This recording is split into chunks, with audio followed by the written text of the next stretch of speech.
तो देश हित में ब्रेक से पहले हमने आपको दिखाया किस तरह से ताइवान को 7 तरफ से घेरकर ड्रिल कर रहा है चाइना। अब हम बात करेंगे उसी चाइना के डर की जो किसी और से नहीं उसे बल्कि भारत से लग रहा है। अब तक ताइवान और चाइना के विवाद में रशिया, पाकिस्तान और उत्तर कोरिया जैसे देश चाइना की तरफ खड़े दिखे हैं।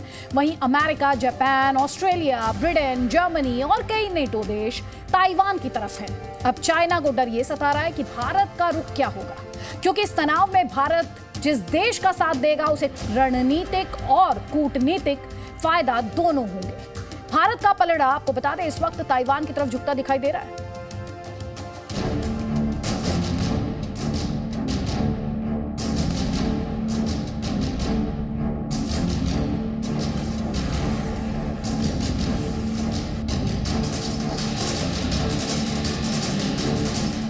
अमेरिका की प्रतिनिधि सभा के स्पीकर नैन्सी पेलोसी जब तक ताइवान में थी तब तक अमेरिका को आग से ना खेलने की धमकी देने वाला चीन सिर्फ जुबानी गोले बरसा रहा था।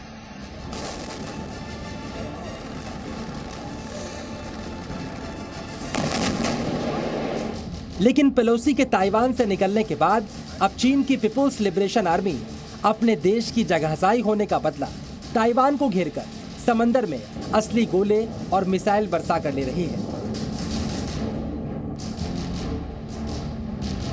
वैसे तो ताइवान चीन की घुसपैठ का आदी है, लेकिन इस बार ताइवान को 7 तरफ से घेरकर युद्धाभ्यास किया जा रहा है, इसलिए टेंशन थोड़ी ज्यादा है। और इधर दुनिया भर के देश अपनी अपनी सहूलियत के हिसाब से चीन के खिलाफ या चीन के समर्थन में बयान दे रहे हैं। इस बीच दुनिया की निगाहें एशिया के सुपर पावर हिंदुस्तान पर टिकी, क्योंकि भारत का रणनीतिक या कूटनीतिक समर्थन मिलना किसी भी देश के पलड़े को मजबूत कर सकता है। क्यों ताइवान के मुद्दे पर भारत की भूमिका बेहद अहम हो जाती है, यह हम आपको आगे बताएंगे। लेकिन पहले समझिए आखिरकार चीन इस वक्त भारत को लेकर क्यों डरा हुआ है। सबसे पहले आप ताइवान वॉर के बाद भारत से उठ रही आवाजों को सुनिए और समझिए। अमेरिका की प्रतिनिधि सभा की स्पीकर की ताइवान यात्रा के बाद अब भारत में मांग उठ रही है कि भारत के सांसदों को भी ताइवान की यात्रा करनी चाहिए। पूर्व केंद्रीय मंत्री और कांग्रेस नेता मनीष तिवारी ने लोकसभा स्पीकर ओम बिरला को एक सुझाव दिया कि इस बात के ऊपर सोच विचार करना चाहिए कि एक भारतीय संसदीय प्रतिनिधिमंडल क्या उसको भी ताइवान जाना चाहिए। सवाल आता है तो सबसे अग्रसर पंक्ति में आपको कांग्रेस खड़ी दिखाई देती है। पेलोसी की यात्रा के बाद चीन की बौखलाहट और हथियारों की प्रदर्शनी दुनिया देख ही रही है। ऐसे में भारत में इस तरह की मांग उठना भी चीन की बौखलाहट को बढ़ा गया। अब जरा भारतीय सांसदों की ताइवान यात्रा की मांग के बीच चीन की तरफ से आया यह बयान सुनिए, जिसमें वो भारत को अमेरिका जैसा कदम उठाने से बचने की सलाह दे रहा है। भारत एक चीन नीति पर कायम रहे। एक चीन नीति अंतर्राष्ट्रीय समुदाय के लिए साझा सहमति का सिद्धांत है। इसमें भारत भी आता है और ये चीन के दूसरे देशों के साथ संबंध विकसित करने का मूल आधार है। चीन का ये बयान बताता है कि ताइवान को घेरकर मिलिट्री डील कर रहा चीन अब डरा हुआ है, कहीं भारत ताइवान के समर्थन में कोई बयान न दे दे या फिर भविष्य में अमेरिका की तरह ताइवान से अपने संबंधों को मजबूत करने की कोशिश न करे, क्योंकि ताइवान की तरह चीन भारत के साथ भी सीमा विवाद को भड़काने की कोशिश कर रहा है। पहले तो ये जो वन चाइना पॉलिसी है उसकी चीन की, उसके खिलाफ ताइवान को रिकॉग्नाइज करना चाहिए और ताइवान के साथ हमें अपने डिप्लोमेटिक रिलेशन बनाने चाहिए, क्योंकि जब तक हम ये नहीं करेंगे तब तक चीन जो है हमारे लद्दाख और बाकी अरुणाचल और बाकी हिस्सों के अंदर उसी हिसाब से घुसता रहेगा जिस हिसाब से वो पहले घुसता है। अब आप ये भी समझिए आखिरकार चीन को इस बात की आशंका क्यों सता रही है कि भारत ताइवान पर अपना रुख बदल सकता है। इसके लिए आपको गलवान में चीन के अतिक्रमण की कोशिश को याद करना होगा।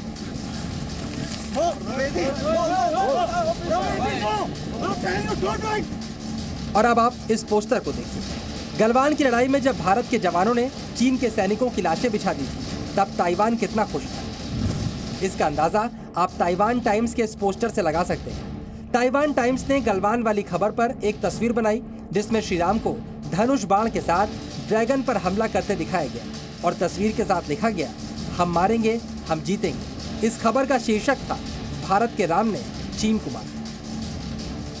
दुनिया के कई देश जब गलवान पर कुछ बोलने को तैयार नहीं थे और पिटने के बाद भी चीन लगातार गलवान में अपनी जीत का दुष्प्रचार कर रहा था, ऐसे वक्त में ताइवान ने भारत की बात मानी और ताइवान की मीडिया में भारत की गलवान विजय को विस्तारवाद पर लोकतंत्र की जीत की तरह दिखाया गया।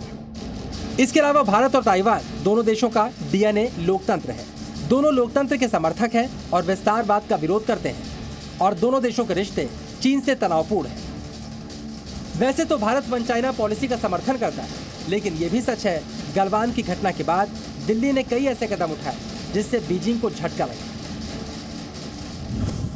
भारत ने अगस्त 2020 में ताइवान के पूर्व राष्ट्रपति ली टेंग हुई के निधन पर अपने शोक संदेश में उन्हें मिस्टर डेमोक्रेसी कहा था। राजनयिक कार्यों के लिए ताइपे में भारत का एक दफ्तर भी है, लेकिन उसे दूतावास नहीं कह सकते। अब तक दोनों देशों के संबंध शिक्षा, संस्कृति और व्यापार से जुड़े रहे हैं। ताइवान का नई दिल्ली में ताइपे आर्थिक और सांस्कृतिक केंद्र भी है। अब सवाल यह है कि चीन अगर ताइवान पर हमला कर देता है तो भारत की भूमिका क्या होगी? अभी जो फिलहाल चाइना ताइवान के टेंशंस और अमेरिका की टेंशंस बढ़ी हैं, इसमें भारत को इमीडिएटली सतर्क रहने की जरूरत है अपनी एलएसी को लेकर के। क्योंकि देखिए, नैन्सी पेलोसी आई, चाइना ने धमकाया पर आई और चली गई, चाइना कुछ नहीं कर पाया। तो शी जिनपिंग की कुछ थोड़ी करारी हो गई अपने देश के अंदर। शी जिनपिंग भारत की बाउंड्री एलएसी पे कोई एडवेंचर कर सकते हैं आने वाले दिनों में, गलवान जैसा या गलवान से थोड़ा बड़ा। भारत एशिया की तो बड़ी शक्ति है ही, लेकिन दुनिया भी भारत की बात सुनती है। ऐसे में कूटनीतिक लड़ाई में भी भारत के बयान बेहद अहमियत रखते हैं। चीन की समुद्री सीमा के पास मौजूद जापान और साउथ कोरिया जैसे देश खुलकर अमेरिका के साथ हैं, जो ताइवान के साथ डट कर खड़ा है। वहीं इंडोनेशिया तो बाकायदा टेंशन के वक्त अमेरिका के साथ वॉर एक्सरसाइज भी कर रहा है। ऐसे में भारत का ताइवान और अमेरिका का पक्ष लेना चीन के लिए बड़ा झटका साबित हो सकता है। ब्यूरो रिपोर्ट, सी।